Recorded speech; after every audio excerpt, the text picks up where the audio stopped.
বাবা রে, অনেক টাকা ঋণ চিন করিয়া জমি বন্ধক দিয়া তোরে বিদেশ পাঠাইতাছি। বিদেশ যাইয়া তুই মনোযোগ দিয়ে কাজ কাম করিস। বারে যত কষ্টই হোক, যত কষ্টই লাগুক, সময় অপব্যয় করিস না, ভালো মতনে কাজ কাম করিস। আমি ভালোভাবে কাজ কাম করবো, আর কাজে কোনো অলসতা করবো না। আর তুমি একদম চিন্তা করো না, আমার যতই কষ্ট হোক আমি বিদেশে যাইয়া ভালোভাবে কাজ কাম করব। যত টাকা ঋণ টিন করে আমার বিদেশ পাঠাইতেছ, আমি বিদেশ যাইয়া সব টাকা তোমার পরিশোধ করে দেবো। আর আমার জন্য বাবা তুমি কোনো টেনশন করো না। ও বাবা, একটু দেখে উনে চলিস, ভালোভাবে চলিস। তো একটু দেখে উনে আর মতো মানুষ নাই। কান্না করতেছো কেন? এই যে দেখো, তুমি যে ভেঙে পড়ো তাহলে আমি বিদেশ যাব না। কান্না করো না বাবা, দেখো ফ্লাইট ছাড়ার সময় হয়ে গেছে।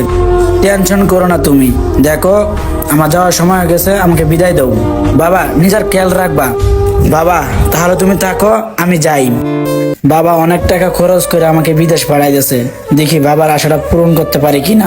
তাড়াতাড়ি যাই, সময় হয়ে গেছে। বাবা সাবধানে চলিস, আল্লাহ যেন তোরে ভালোভাবে রাখে।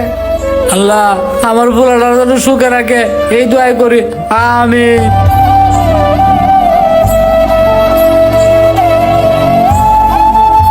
পোলাটা বিদেশ গেছে অনেকদিন হয়েছে, একটা ফোন করে দেখি আমার পোলাটা কি অবস্থা।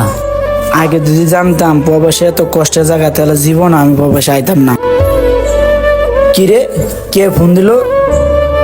বাবা, বাবা ফোন দিছে? অনেকদিন পরে বাবা আমারে ফোন দিল। বাবা কি এখন আমার কথা মনে পড়লো? বাবা যা কই পাঠাইছে বাবারে বলি আমি। হ্যালো বাবা, কেমন আছস? বাবা আমি ভালো নেই। কই পাঠাইছো তুমি আমারে? বাবা তুমি আমার কই পাঠাইছো? না পারে কাউরে বলতে, না পারে নিজে সইতে। বাবা তুমি জানো কি রোদের ভিতরে আমি কাজ করতেছি? বাবা তুমি না বলছিলা এসি রুমে কাজ করবো, এটাই কি সেই এসি রুম? পানি খাইতে গেলে 1 ঘন্টা রাস্তা হাইটে যাইতে হয়, তারপরে সেই পানি খাইতে হয়। বাবা তুমি আমার কই পাঠাইছো? এটাই কি সেই প্রবাস? বাবা আমি কি দেশে থাকতে কোনোদিন এরকম কষ্টের কাজ করছি? বাবা আমি আর কষ্টের কাম সহ্য করতে পারতেছি না, আমার এখান থেকে নিয়ে যাও। বাবা দালালে আমাদের সাথে 2 নাম্বারই কাজ করছে বাবা।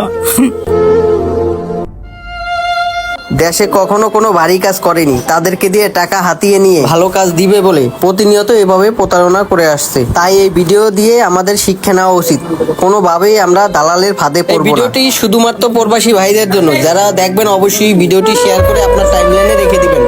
ধন্যবাদ সবাইকে।